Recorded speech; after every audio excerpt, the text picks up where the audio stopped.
That's my cue to talk. Hi, everybody. Welcome. I should mention my name is Roger Stewart. I'm from Phoenix, Arizona. So I'm really enjoying your nice cooler weather here. As you can tell, I'm also getting over a little bit cold. I'm on the tail end of it though, so I'm not contagious, so you're all safe. But I'm also heavily medicated, so if I get a little loopy about halfway through, you know why. I'm here to talk about how to generate some leads with your agent profiles. We actually did a little bit on this last year. Were anybody in my class last year? No? Yes? You? Okay. For those that were, it's going to seem a little familiar.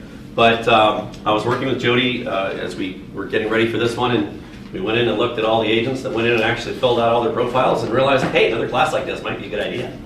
So that's what we're going to hopefully fix this year. So a lot of agents don't realize they've gone through a lot of changes at Realtor.com over the last couple of years. And a lot of them tie more directly to your profiles. And a lot of times we don't always, as a company, do a great job of making sure everybody knows what we're up to because we're constantly updating and changing and doing stuff. So that's one of the reasons that I'm here. Profiles actually have a lot more to do with generating leads. We've seen a huge uptick over the last, probably about the last year and a half with some of the changes that we're making in generating these leads, especially seller leads, listing leads. And everything that I'm talking about today, this is free stuff. I'm not talking about selling you nothing.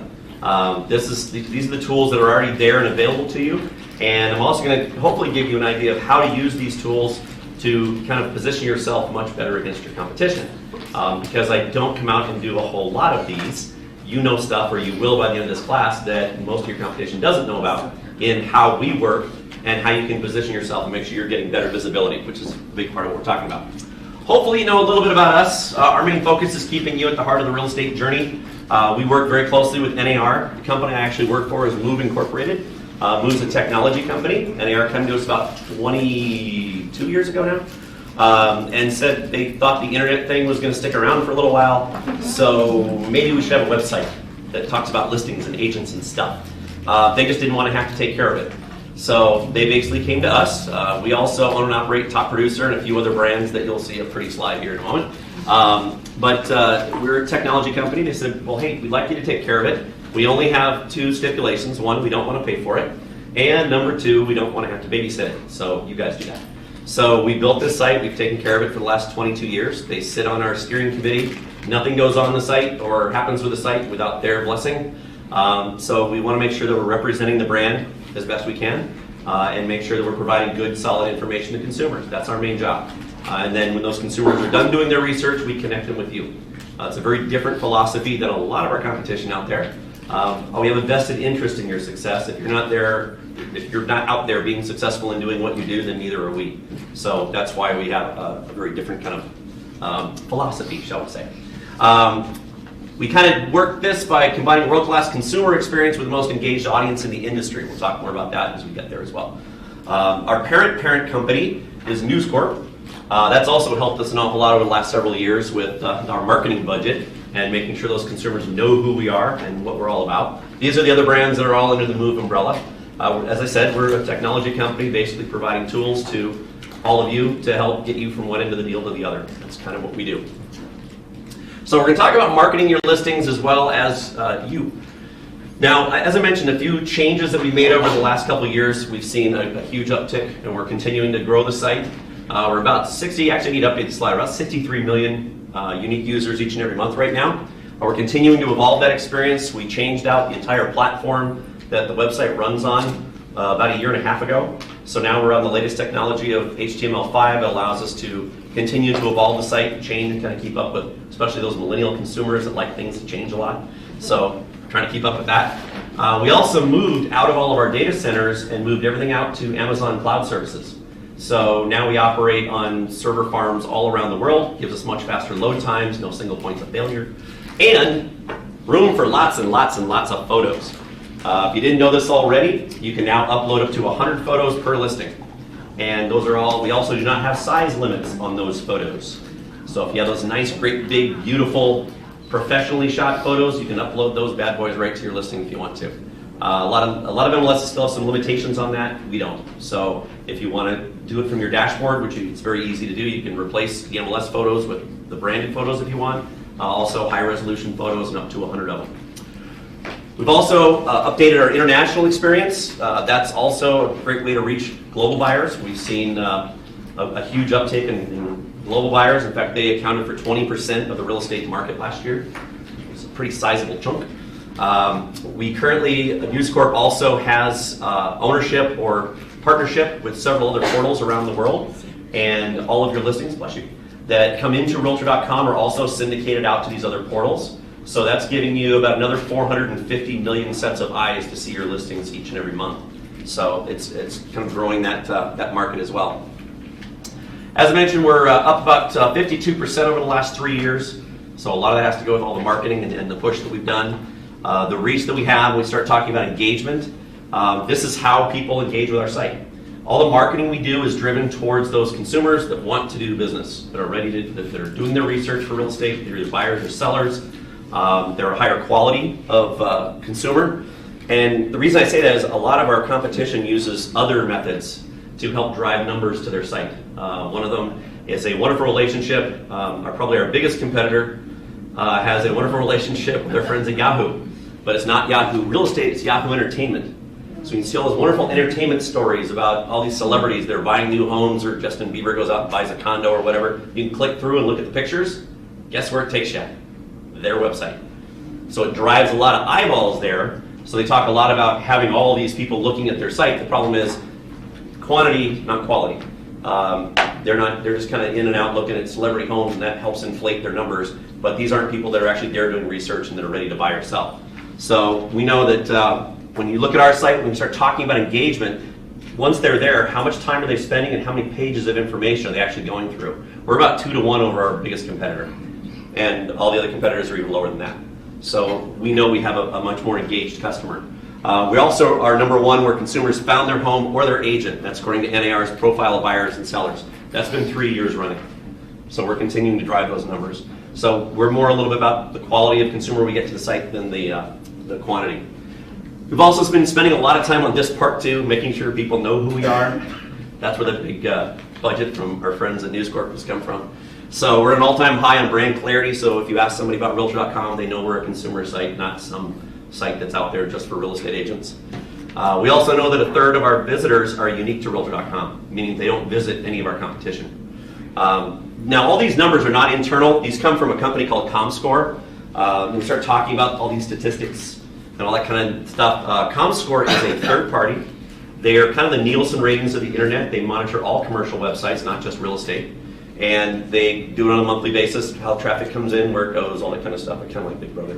But they do monitor all that, and that's where we get the reporting from. So we know currently at least a full 1/3 of our customers are ours exclusively. They know there's a big difference in how that information is displayed out there. You may have experienced it once or twice yourself. If you're not overly familiar with Realtor.com, we are direct connected to every MLS in the country. That's something that our competitors don't have. We know that in most major markets, our competitors are missing about 20 to 25% of the active inventory. They get a lot of their information through third-party vendors, and so they're not as up-to-date as they can be. We also update our listing information every 10 to 15 minutes.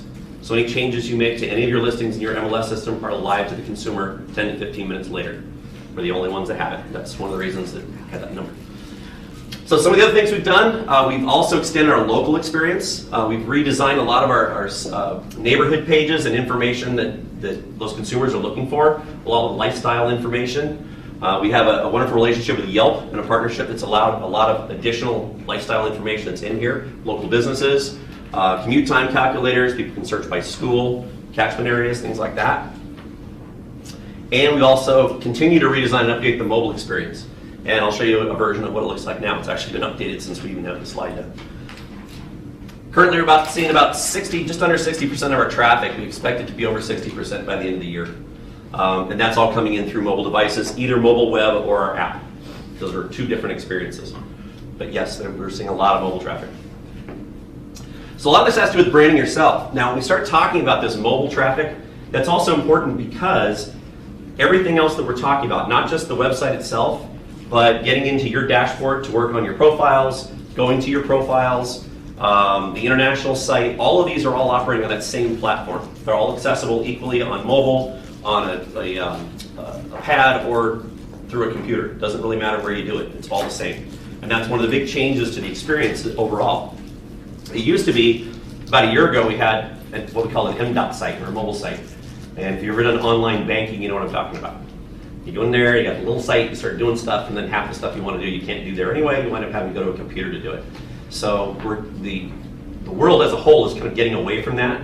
As they shift over to the new version of this HTML5 platforms, the website itself, or the servers, recognize what type of device you're actually viewing the website on, and it will redraw the website right in front of you and resize it for whatever device you happen to be viewing it on, but it still gives you access to all the same information, all the same tools, and everything else.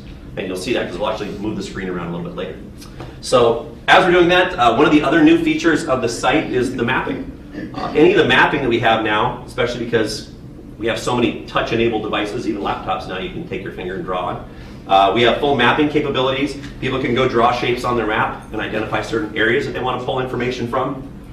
And even when we get to your profile, we have the only map-based profile search. So they can pull up a map, draw a circle on it, and all the properties that are either recently sold or active will pop up within that circle. And as long as you have a picture on your profile, that's key, your little bubble head will come up. At least that's what I call them. And you'll pop up on there. If they tap on it, it's going to bring up your profile information. They can actually click through and do their research and learn more about you. So that's another neat feature that's built in.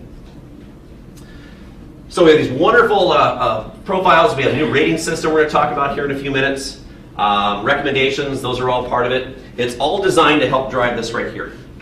How many of you have websites? A few? Now actually I understand you all have them because you actually have a website within the company, so everything should have. I'm sure you're all familiar with these three letters then. SEO, Search Engine Optimization. Google Juice, that's the easy term for it. So we're going to talk a lot about that today because not only does your website have this, but your name has this. And that's the main thing we're going to talk about today. Not just sites, but your name. How visible are you? The more visible you are, the more people can find you, the easier it is to be able to generate leads.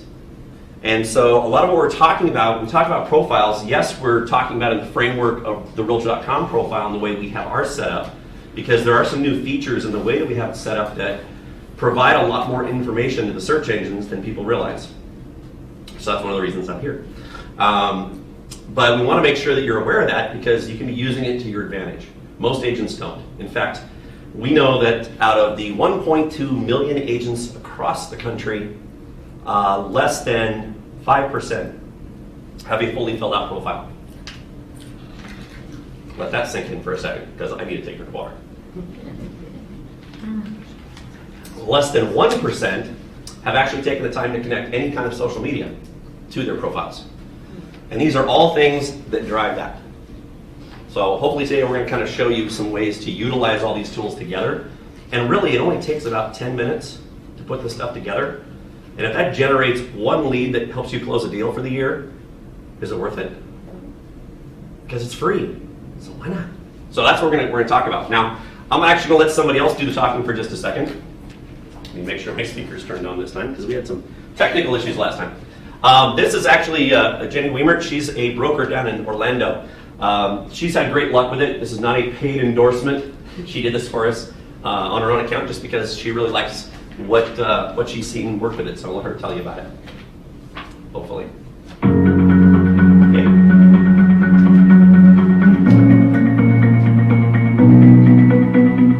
Ecosystem nowadays, it's very transparent where people can see your numbers, how many sales you have in the area, and your clients can tell your story through testimonials. So don't ignore your profile. First of all, now that Realtor.com has made their profiles much easier to fill out, go and fill out your profile. Go ahead, it's super easy, log in, add your picture, add your information, and then work really hard at getting testimonials. Because that has been a huge game changer for us. Usually when you're investing in this type of an ecosystem, you end up with buyer leads. And when we started getting listing leads, we thought, why is that happening? What's going on? And we realized that sellers are using Realtor.com to research us as agents. They're using the data to tell if we're in the market and our experience level. And then they're reading our clients' stories about us and how they would recommend us. And they call us and they say, come list me. Don't ignore your profiles. Very important. Okay, so in addition to that, I also want to point out you have a profile on Realtor.com, whether you've chosen to fill it out or not. Because the minute you have a live number with our friends at NAR, we get the database updated every 24 hours and the profile is automatically created for you. And we spend a lot of time and energy and a whole lot of money driving our SEO to make sure that we have the top results when people are searching. Now, currently on Realtor.com, people coming to our site and actually searching for an agent, we have about between 1 million and 1.5 million, kind of bounces back and forth each month, for people coming to our site and doing the search on the site. That's less than 30% of the traffic coming through. 70% of it is generated through organic searches out there on Google and Yahoo and all the search engines. So we make sure that we have a top ranking there as well. So how many of you have Googled yourself recently? Another important question. If you haven't, I highly suggest you do. And do so not every 6 months or so. Because that's how the world sees you. Especially when we start talking about the millennial buyers out there. Even if somebody gives you a recommendation and somebody else is going to, a referral, chances are the first thing they're going to do is pull out their phone and they're going to Google your name to see what comes up. Because that's how people do research nowadays. We all do it. I know pretty much anything I want. Okay, Google, comes the phone and I'm asking questions. In fact, there it goes now. Turn my phone off. So you want to make sure that you know what's coming up. Because I can tell you a couple of years ago, when I was doing this, actually almost 9 years ago now, there was another gentleman in the Phoenix area who also was named Roger Stewart, no relation, who didn't have a great reputation with local law enforcement and had a lot of public records that used to show up, that also show up out there in Google land. So when you went out and Googled my name, that's the kind of stuff that used to come up. Not exactly what I wanted showing up, especially as a national trainer and also an investor in the Phoenix market. So I would, be striking investment deals, and all of a sudden I hear, well, they think you're doing this, you got a foreclosure, blah, blah. No, that's not me. In fact, we almost lost a deal because a title company, when they actually started doing their initial search for a property we were trying to buy, got his information. And then went back and told the buyer that before she talked to me. And he had a foreclosure, he had a whole bunch of court cases against him, and all kinds of stuff going on over there. And we almost lost the deal. And I finally got a hold of the title company when I heard about it and said, do a search based on my social security number. It's very different. And of course, then they had to kind of backpedal a little bit. We got the deal closed, but they're not in business anymore. I have nothing to do with that, though. But you want to make sure you know what's out there. And some of the things that we're going to talk about in not only with relation to how you use our site, but the way you use it in relation to other social media or other sites will also help you control that. Because believe it or not, you do have a little bit of control over that. Because Google tends to, and I talk a lot about Google, only because as Google goes, so kind of does everybody else. So if you can get ranked on Google and get set there, everybody else kind of follows suit. So the way their algorithms are set up, if you can provide it new and updated information, the fresher the information, the more it tends to provide value to it, and the higher it comes up. So if you provide the information, it tends to take anything else that's there. You may not be able to get rid of it. In fact, every now and then I have somebody come up to me and say, well, I used to do this business or that business. That's what comes up when people search for me. How do I make that go away? Well, you kind of can't, because once it's out there in Google world, it doesn't go away. But you can provide new, updated information that will push it down the page. And people tend to only look through the first parts. So you can kind of control that based on providing that information to Google. So a lot of what we're talking about goes to that. So we're going to get into that as we go along. How many of you guys do online reviews? A few here and there? Does anybody buy anything on Amazon anymore without looking at the little gold stars? I spend way too much time on Amazon. I already have a box. I was bored last night. So I already have stuff that's going to be sitting on my doorstep when I get home. The average consumer has a 90% trust value. I know it's terrible. That Prime thing is just, that's like buyer's crack. Anyway, 90% trust value. So when we start talking about this, we actually have, this is Socialnomics. They actually did a study a couple years ago. And they actually have a full chart that shows the top 10 methods of advertisement and the trust value for the consumer. And the number one, of course, is still a direct referral from a friend or family member. And that comes in at 93%. So it's not even hugely beyond this. Then you've got 90%, number two spot is recommendations, ratings, and reviews. Number 3 drops all the way to 54%. And by the time you get to where we spend our money, it's number 7 on the list at about 18%. So if this isn't part of your marketing already, it really needs to be. Because especially those millennials out there, this is how they do business. So you need to make sure that this is definitely an active part of your business. So we actually, under a lot of demand from our customers or consumers out there, develop real ratings. Now this has been out for about 2 years. It's gone through some development and improvement over time. So if you haven't seen it yet, it is a transaction-based 5-star system, which basically means they have to have closed a deal with you. So not everybody can go to your profile and leave you a rating. They have to have closed a deal. It actually goes through a qualification with that individual if they go to your profile and try and do it. If you send the request out from inside your profile, then you actually fill the information out. All they have to do is click on 4 little buttons. So it's actually really, really easy. They're not required to write up anything. If they want to, there is a space for them to. But all they have to do is click on a 1 through 5-star rating on market expertise, responsiveness, negotiation skills, professionalism, and communication. Then the system automatically generates your overall rating based on those 4. So all they have to do is go click, click, click, click, send, done. That's all they have to do. It's very, very easy. Because it's transaction-based, if you have clients you've closed multiple deals with, they can do one for every deal for you. And you can go back 10 years and get past clients to do it for you if you'd like. You also have the ability to respond to each and every one of them. I highly recommend you take the time to do that. 2 reasons. Number 1, the type of consumer that's going to go in and look at this stuff loves to see that the individual or the company that's being rated is paying attention, because that tells them that you care about your reputation, which means you're going to provide good customer service, because if you don't, you're not going to have good ratings. Pretty simple math there. But it's also great for the people that rated you, because I can almost tell you without fail, if they take the time to do this, especially if they write any notes on it, they're going to go back to your profile in a couple of days to see if it's out there, because everybody likes to see their words on the internet. And if they see that you've taken the time to respond, now they know that you know that they gave you those wonderful words of praise. It makes them feel good, you feel good, everybody's all warm and fuzzy. So it's a good thing. So that's a couple of good reasons. Now there's another reason why you want to do this. I'll talk more about that in a minute. But that's one way to take care of this and make sure that you kind of keep these going. These are very important. Now, that's one option. We have the ratings. We also have another area that's completely separate, that is recommendations. As I said, the ratings have to be consumers you've closed a deal with. Recommendations, on the other hand, can be from anyone. Past business relationships, friends and family, other agents. These are great to do with other agents if you have a good closing with. Do one for them, have them do one for you. Consumers reading this love to see agents that get along well with other agents, because not everybody does. I'm sure you've experienced that once or twice. So that's another option. You have to remember that people that are taking the time to read through your profile, they really only have one question. It doesn't matter if they're a buyer or a seller. Their question is, what can you do for me? That's it. The answer may be different for each of them, but the question's always the same. Or what can you do for me that the next page I look at can't? So the more that you can answer that here, the more likely they are to click through and contact you.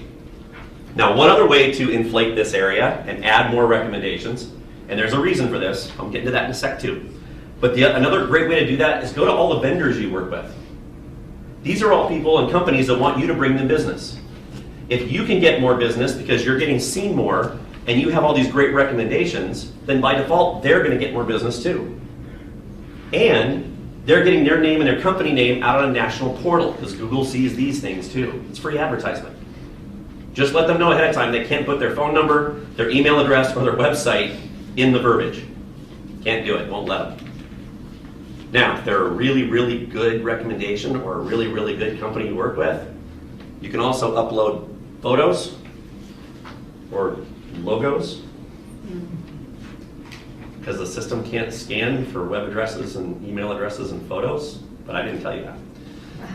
But it better be a really, really good recommendation before you give them that. Also, if you have anybody that wants to do a recommendation in video, you can upload 30-second, minute-long videos. You can upload them directly into the page, and they will populate right on your page.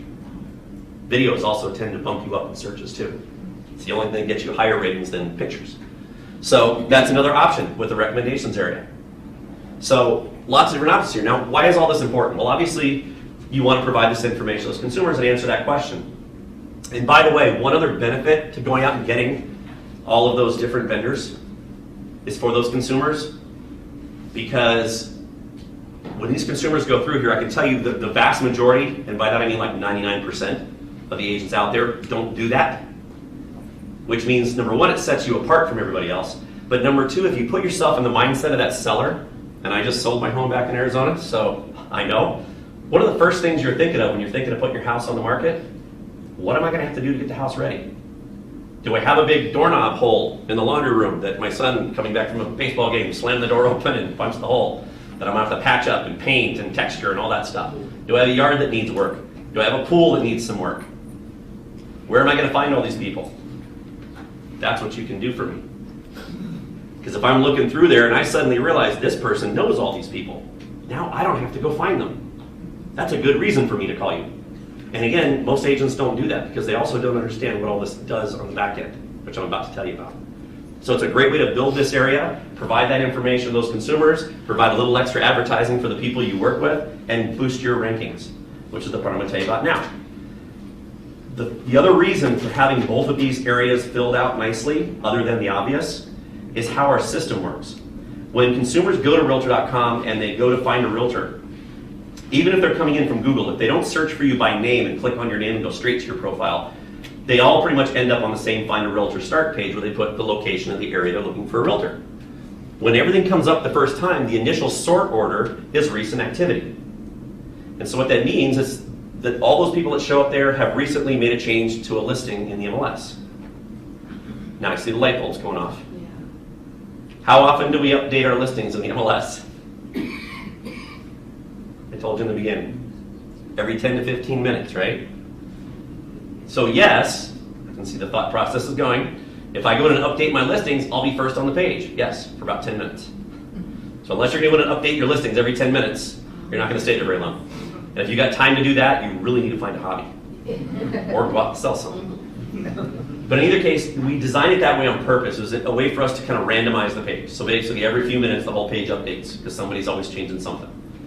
The thing is, consumers don't know what that means anyway. And when you look at it, it doesn't have any rhyme or reason. Well, it's kind of just designed that way to be random. So the first thing that they do, because we monitor their behavior, is they go up to the top of the page and they change the sort order. Take a wild guess what they change it to. Most recommendations, highest ratings. It's about 50-50. Well, you have control over that. Now, the thing is, most agents also don't know that because we don't advertise that, except when I come out and talk about it. So I actually looked at this area, and there's an old joke that goes back to the early days of search engines when Google first started. It goes kind of like this. Where's the best place to hide a dead body? Page 3 of Google, because nobody ever goes there. Still very true today. If you're not on the first page or two, you don't exist. Same is true in search results.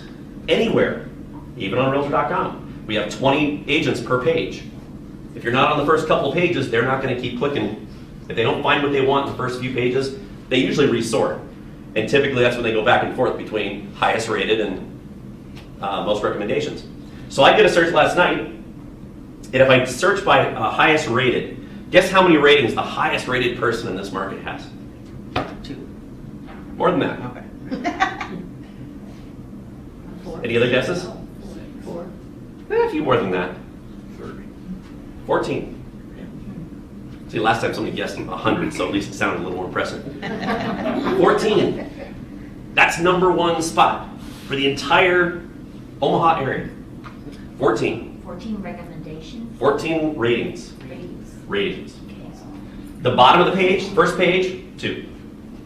So you're close. Just on the bottom of the first page.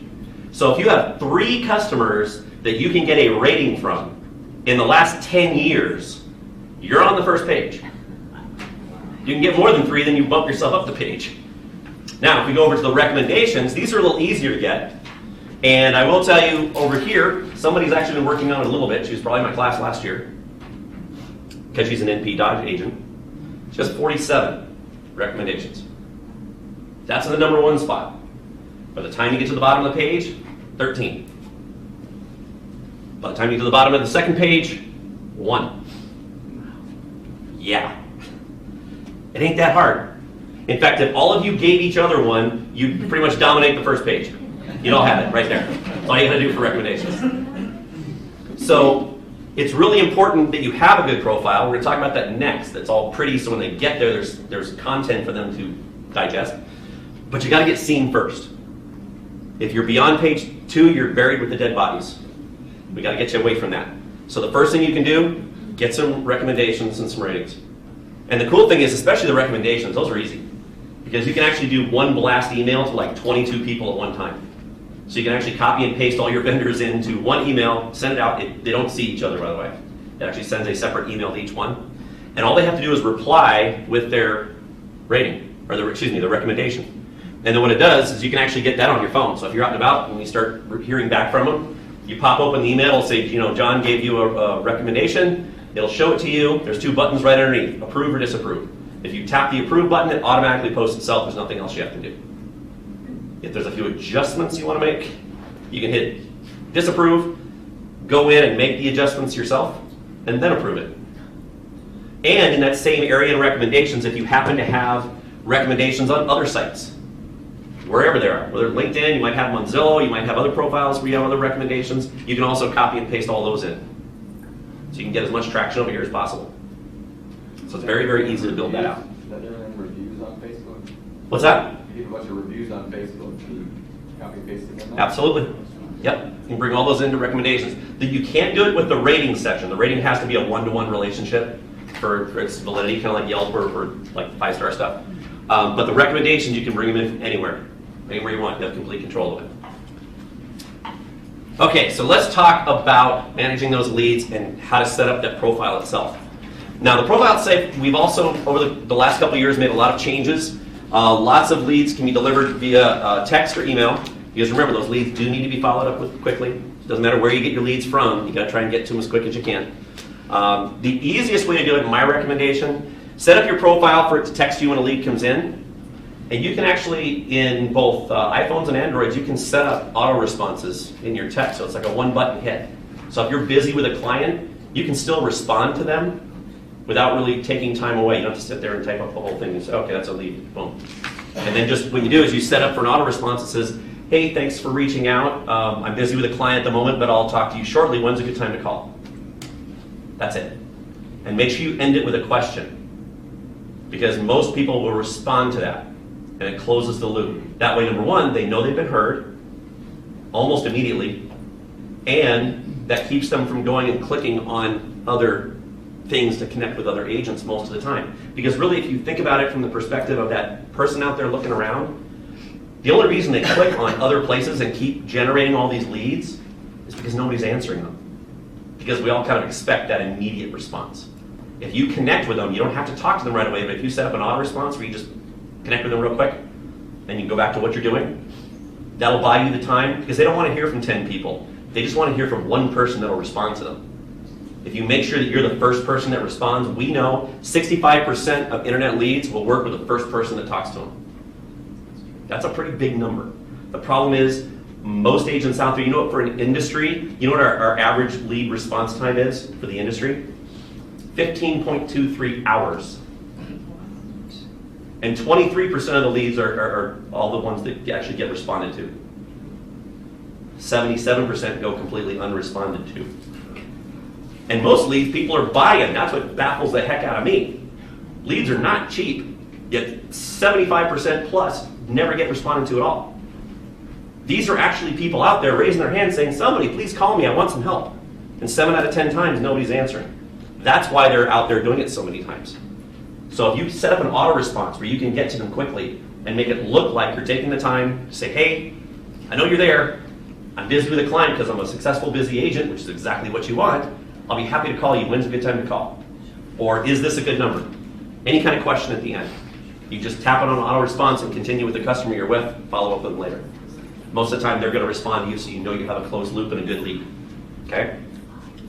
All right, there's also performance reports.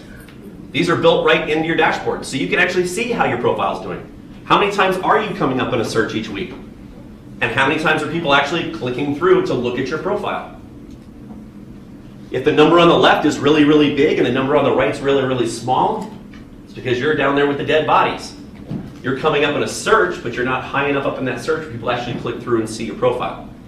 If both numbers are big and you're still not getting phone calls, you might need to adjust your profile a little bit. People are looking at it, but they're still not calling. So hopefully we're going to talk about how to adjust your profile so they do. But you can go in and see this, and as you make changes, you can kind of see how the click-throughs are working. You'll also know because your phone will be ringing a little bit more. And make sure you just keep doing the things that are working and change the things that don't. As I mentioned, you're going to have you do have a profile, whether you've done anything with it or not. Because it's going to come up in ranking in Google no matter what. If you haven't done anything, you're going to look like my friend Adam here. This is a live profile. If you actually go out and Google Adam Randall Tampa real estate, I always pick a city I'm not in because I don't want to risk having the agent in class. But if you do Adam Randall Tampa real estate, the very first thing that comes up is this Realtor.com profile link. When you click on it, this is what you get. Now, if I were looking for a realtor in Tampa and somebody referred me to Adam and I started doing my research, and this is the first thing I saw, I would wonder if they're still in business. Because Google's telling me this is the #1 place to find information on Adam. Not so much. What we want to see is something like this. Now, this is just an average one I pulled from Phoenix. You can tell that I did it in winter because the grass is green. We only have 2 seasons in Phoenix. Brown, summer, and winter, green. But we're going to focus on this area right now. We're going to talk a little bit about pictures and backgrounds in just a moment. But I want to focus right here in the center part because this is what has changed over the last 1.5 years. This information here under specializations and areas served is now an area that as you fill this area out, we serve that information to Google and it's marked as keywords or tags that's attached to your name. This is also something we don't advertise a whole lot about, which is silly because it's kind of a huge factor in what this page actually does. This isn't just a passive page that sits there anymore. We're actually actively providing information to Google on a regular basis. Now a little bit down the page, the next section down we're going to look at in just a moment, has all your listing information. Well, we update listings every how often? 10 to 15 minutes. That means even if your listings don't change, the timestamp on the page changes, which means Google has to rescan it every 10 to 15 minutes. It's constantly on our site all the time. Every time it comes to a link somewhere else, it sends out crawlers every 10 minutes, which means the more links you have in here that go to other things like your Facebook profiles, your Twitter accounts, blogs, your website, any place else, it's starting to send out all these crawlers continuously. And the more your name appears in their rosters, their algorithm starts bumping up your value. That's where your visibility comes from. And the more you can interconnect those. If you're using Facebook and you're using Twitter, make sure you tweet out your Facebook page twice a week and make sure you go into your Facebook account and talk about your Twitter links a couple times a week. Cross-link them because Google's going to see that. The more it circles around you and the more you have all this cross-linking going on, remember we talked about before how you can kind of adjust what it sees and what displays when somebody Googles your name? That's how you do it. You're constantly getting Google fresh, up-to-date information and other places to find you. And this is one place that's kind of starting that. And I would suggest doing this with any other profiles you have. The more you can interconnect them and interlink them, the better. That's what's going to give you visibility. Now, as far as search results, specializations. On here you see she has relocation, buyer specialists, investors, ASU properties, and listing agent. The basics. The only thing that really stands out as something different is ASU properties. It's very specific. Go Devils. I know I'm in the wrong neighborhood for that. Fear the fork. I don't know where they came up with that one. Anyway, that's one thing that will stand out. Now, because this is going on as keywords that are attached to you, if I'm in the Tempe market and I'm looking for ASU properties, she's going to come up in my search. Most agents don't do this in their specializations area. What they also don't realize is, number one, how it connects to Google. Number two, they don't realize that you have 552 characters in the specialization area to put in all the specializations you can think of. And I highly recommend you use each and every one of those characters. It's going to make a very long list here. That's okay. Because we know consumers don't read lists anyway. That's for Google. And actually on the page automatically appends it, so they don't see a great big giant long list. They can click see more if they want to, but we know nobody looks at that stuff. They look at this. And we'll talk about that in a minute. So this is for Google. Use all 552 characters. Yes, you want to have the basics in there: buyer specialist, listing agent, relocation, investors, short sales, if you like to deal with those. I'm dealing with one right now, mine. I'm buying, not selling. Trying to close on a Florida property this week, loads of fun, especially when I'm on the road. All that stuff you want in there. But also put in every other way that people will search for property in this area. Do you have waterfront properties? Are people looking for water views? Are they looking for golf course lots? What are popular in this area? Every property type you can think of, put that in your specializations. If you have particular marketing names or subdivisions or areas that people would search for by name, make sure every one of those is under specializations. Because when people go out there and search for that golf course lot with a water view in Green Acres, if you have all those things in your specializations, you're going to come up with the search results, even if they're searching for property. Because it's going to do a keyword match. And it's also going to put you up above any other agents. I don't care how much they're paying for SEO. If you're doing an organic search and you are matching what that person is looking for, Google's going to put you up there. That's a great way to do it. Area served, same thing. When you put it in your profile, you're actually putting in zip codes. Then the system translates those zip codes into the areas, the cities, and the towns that fall within those zip codes. So they read the areas and towns out here for the reader, but then it serves up both to Google. So it doesn't matter if they're searching by zip code, by city, by town, or by all the specializations you have. The more matches you have, the higher you come up in search results in Google. So use it to your advantage. How many characters do you have in area served? You can put up to 52 zip codes. Lots of room. I will tell you what many agents will do. They put one zip code in for the office they work in and call it good. The other interesting thing about that a lot of people don't realize is the zip codes you put in here, and I was talking to somebody before class about this, we have something else called courtesy leads. So we sell leads in zip codes all around the country, buyer leads. But there are certain times where we'll have a surge of interest in an area, and agents will pay for a particular package depending on their budget. We'll get more leads than what they paid for. Or it could be an area where we don't have people that have sold out that particular area. We get extra leads. In any case, we take those leads and give them away as courtesy leads.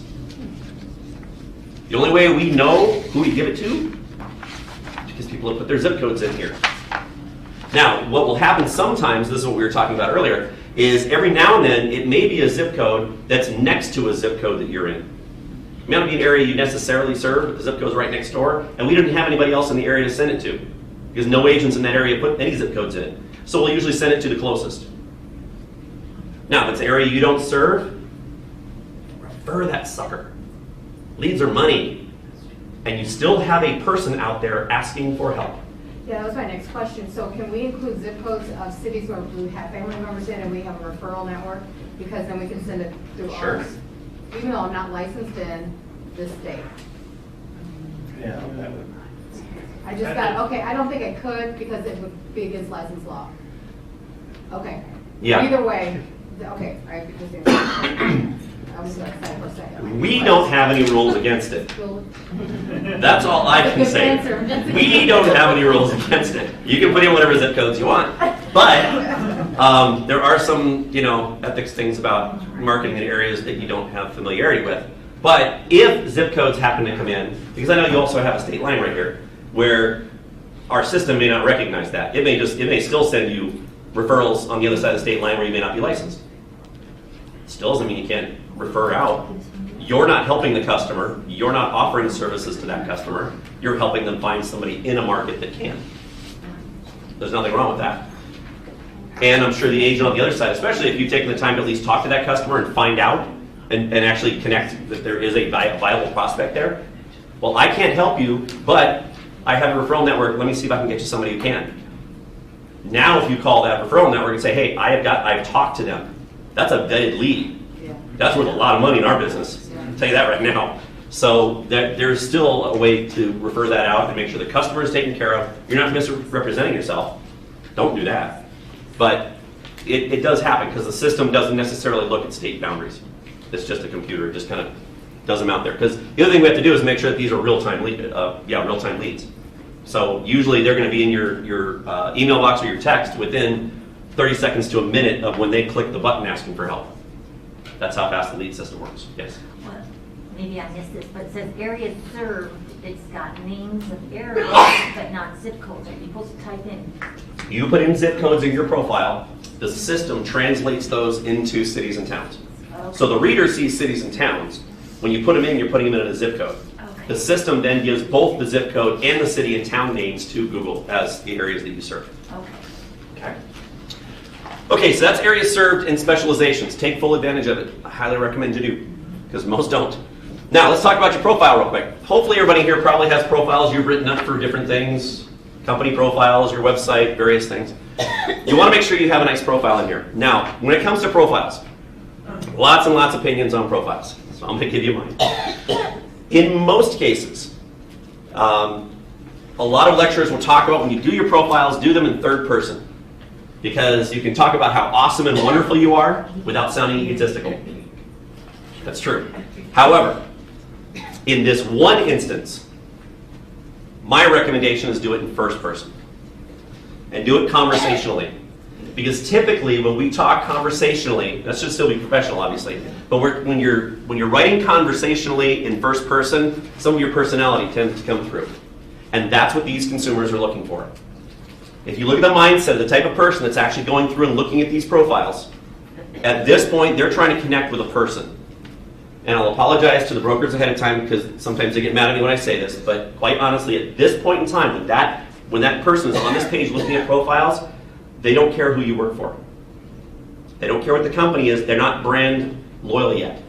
Because if they were, they would be on your company's website looking for an agent that belongs to the company they're brand loyal to. If they're on our site looking, they don't know anything yet. That's what they're researching. So what you want here is to be personal. Don't just copy and paste a resume in here. Tell them about who you are, what you do, where you serve. Now, in addition to doing this training stuff, I also teach scuba diving. Yes, we scuba dive in Arizona. And I ride motorcycles. Those are two things that I would make sure are part of my profile. Because if somebody were to land on this page and they happen to dive or ride motorcycles, they've got somebody that can tell them where to go diving and where to ride their motorcycles. There's a connection. It's a built-in connection. So anything like that, make sure that becomes part of your bio. Let them learn about a little bit about who you are because they're looking to find a person they can connect with to help them either spend or sell their house for a whole lot of money. That's what they're trying to do. They're trying to connect with that person at this point. Now, anywhere you can take some of these specializations and weave them into the conversation here, I also recommend you do because Google knows the difference between the words that are there that we tell it are keywords and the words that are there for the reader. And if they match, those words are that much more important as far as Google's concerned because you took the time to talk about it in the section that the reader is supposed to actually see. Now again, don't copy and paste, but especially those marketing areas or subdivisions or specific areas where you know are kind of hot spots around the area that you want to focus on, make sure that's part of, you talk about the areas that you serve here as well as having it here.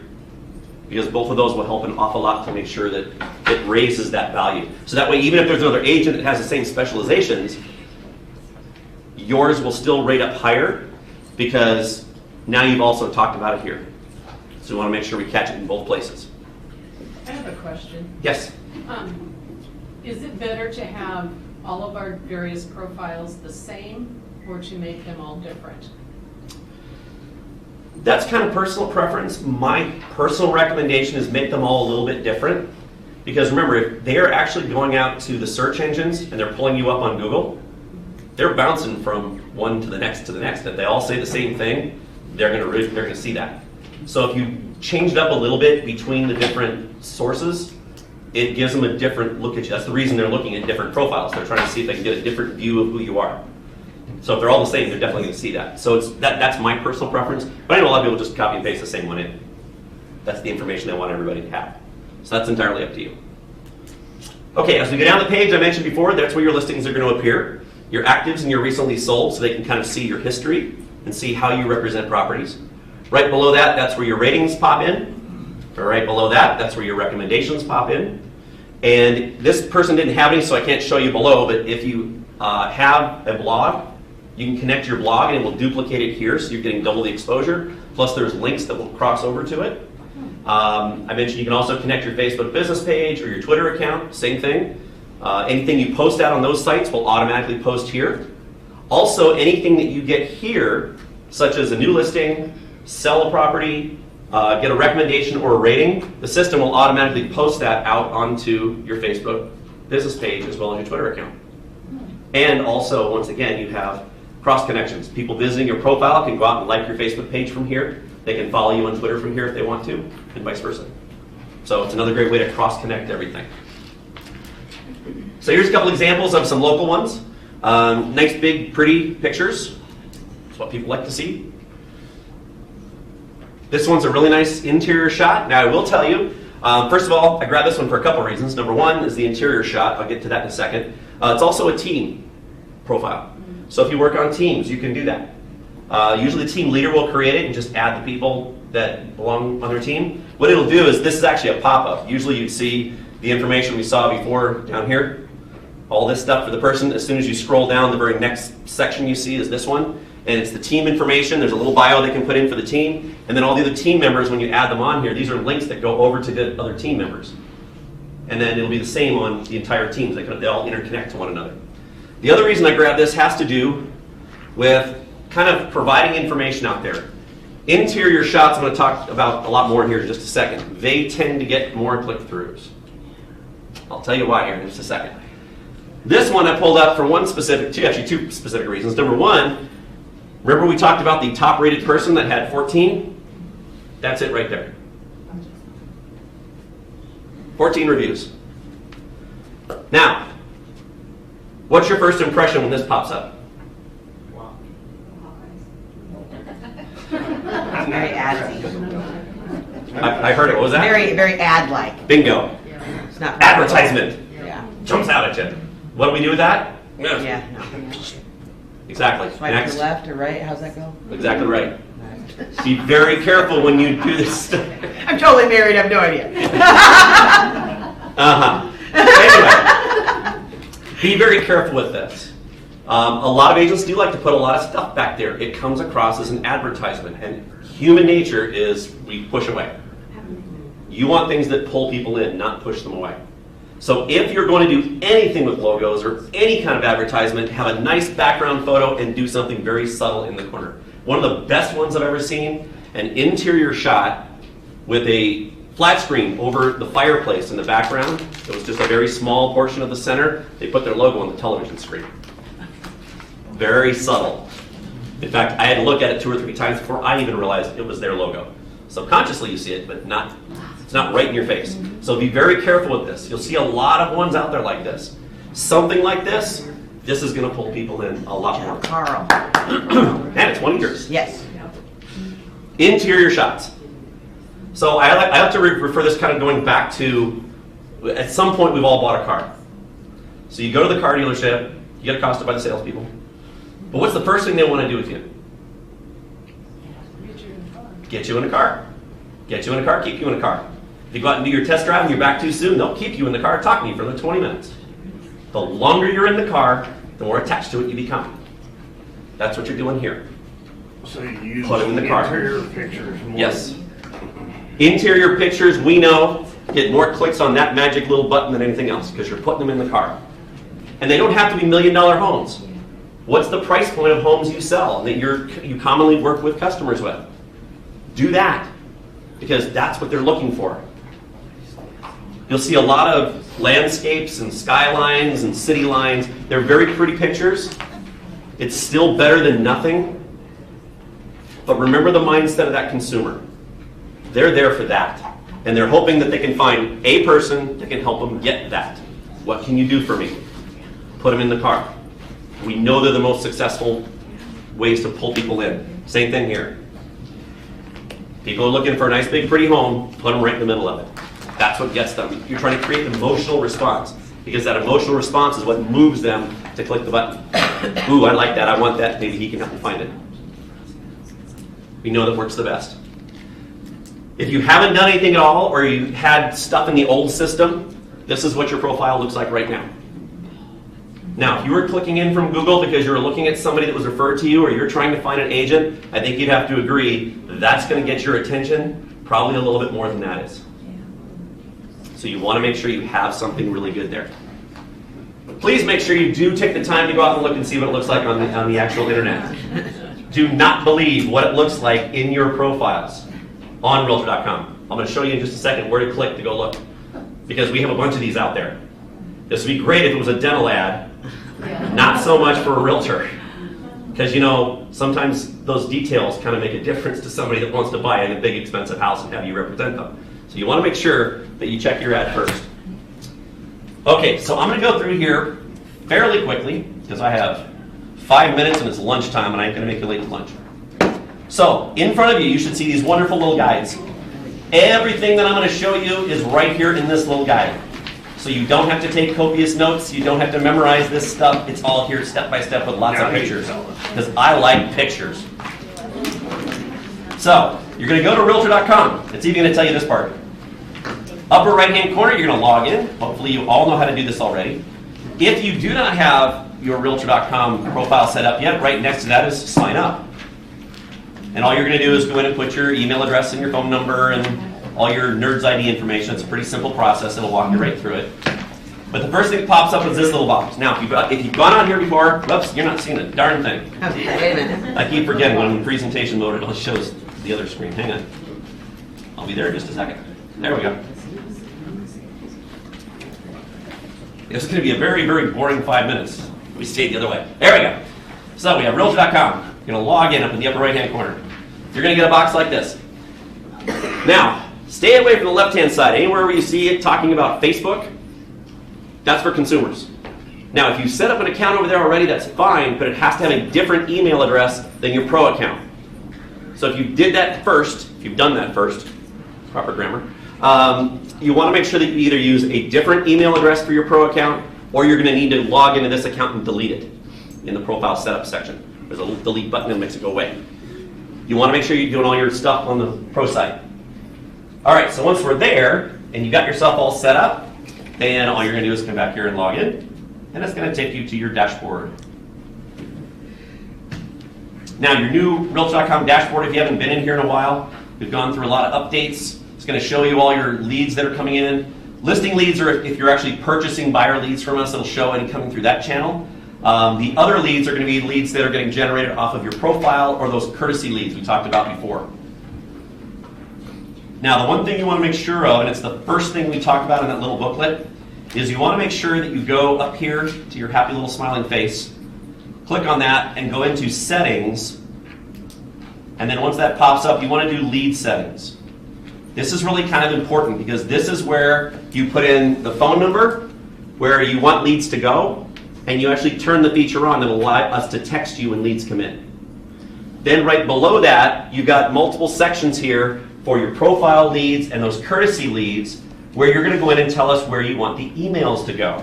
If you haven't done this, then the leads that were going to you aren't going anywhere at all. They're just sitting there. So you do want to make sure you go in and click change and put in your email address, and then if you want it to be texted to you, you check off the little box that says receive text messages. That's all you got to do. It's pretty simple. But it's really kind of important you turn that feature on. And then right below that, we also have your courtesy leads. You got to make sure the little thing is turned on, and then the same thing. Make sure you put an email address in there for where we can send your leads. If you find you're getting leads and you don't want them because they're not anywhere in your area, you can always come in and turn that little switch off. Okay? Now, as far as your profile goes, very, very simple. You're going to go over here under Profile and go to Manage Your Profile. You can also click right here on the screen where it says Manage Your Profile. Either one takes you to the same place. Once we're there, there's your background photo. Now, you'll notice some of the photos look like what I have up here where it's all squiggly on the sides. That's because you have to make sure you get a nice, long, wide photo. If we go into that section, it'll tell you, and it tells you in the books as well, you need a photo that's 800 pixels tall and at least 2,500 wide. Which means when you take the photo, you need to make sure you're taking landscape photos, and you're probably still going to have to cut off a little bit of the top and the bottom. Because if you don't, what it does is it takes the square picture and it brings the sides in. That's when you get the fuzzy stuff on the sides. Okay? So, for example, if I go in here and choose a different photo, actually, here's a square photo. You'll notice what it does is it automatically chops it off for me. and makes it go out to the sides first instead of grabbing the height. So if I try and make this bigger, what it's going to do is it's going to start making the fuzzy sides. So what you want to do is just make sure that full rectangle is there and let it fill the picture. And then once you upload it, again, don't trust this example here. Go up to the top of the screen where it says see your profile in realtor.com. It's going to open it up in a new tab, and it will actually show you what it looks like to the rest of the world. And then if you really want to see it, you can actually resize it. There's what it looks like when it's on a phone. Remember I told you it redraws right there in front of you? These little buttons, ask a question, call an agent, and contact info stay there no matter what. It just turns your profile into more of a vertical setup. And if I stretch it back out a little bit, this is what it'll look like on an iPad or something like that. Right about there. All my toolbars are still there. They're just under the hidden menus. That's all. Other than that, it looks exactly the same. All the same info's there. You just want to make sure that it looks right in each version. Then right below that under About Me, you're going to click on Edit, and here's just fill in the blank. It's going to ask for information, your name, you can add phone numbers, email addresses. Here's the year you started, so that's when it puts years of experience. If you're a brand new agent and you don't want that on there, put a 0 in there, and it will remove years of experience off your profile completely. So you get a few, and then you can add it back in later. There's where your specialties and areas served are all going to go. Again, you have to put them in one at a time and click Add, but fill that space up. Put as many as you can possibly fit. There's also a place for a video URL. So if you want to put in a video of, hi, here's who I am, like a nice 30, 45-second video, a lot of agents are starting to do that. Of course, videos are the only thing that rate higher than photos on search engines. We don't host it, so it has to be out on Vimeo or YouTube or something like that. You can also paste that URL in there. So if people go to your profile, they can actually click on a video about you. And then, of course, right below, there's your bio. The whole page maybe takes 10 minutes to fill out. Pretty simple. I do recommend do your bio somewhere else, like Word, copy and paste it in, because we don't have a spell check built in here. You'd be amazed how many people don't do that step. I highly recommend it. And then over here on the right, this is where your NAR and MLS info is. Make sure if you belong to more than one MLS, give us a call and we'll connect up all your MLSs. That's also very important. You want to make sure all your listings and everything are flowing through. And then the last part down here is there's your blogs and social. That's where you connect up Facebook, Twitter, and your blog accounts. Over here on the left, there's your recommendations and ratings. I mentioned before on recommendations, you can pull others in if you want to. So big blue button, add a recommendation. That allows me to copy and paste them in from anywhere else in the world. And if I want to email out, the email's right here. It's already written. You can edit it if you want to. You can copy and paste in up to 22 different email addresses, just separate them with a comma. They'll all go out as separate emails to everybody. And then all you have to do is reply. That's for recommendations. And then for ratings, it's even easier. There's only one blue button. You click, fill out your customer's information, click send. It goes to them. They do their 4 clicks on the stars, send it back, it automatically posts. There's nothing else you have to do. And then down here, you also have all your performance reports that we showed you. Okay, now you want to check those immediately when they come back to make sure they're all good. On the ratings? Yeah. So the question is, you want to check all your ratings when they come back, make sure they're all good? Yes. However, if they're not, nothing you can do about it. That's Ratings you do not have control over, because otherwise it takes all the integrity out. You know that So you just do have a good problem job. with. Remember, everything else is in here, so if you need anything, you're all set. With that, it's lunchtime, so if you have questions, I'll hang out and answer them. Otherwise, thanks for coming. Have a great day.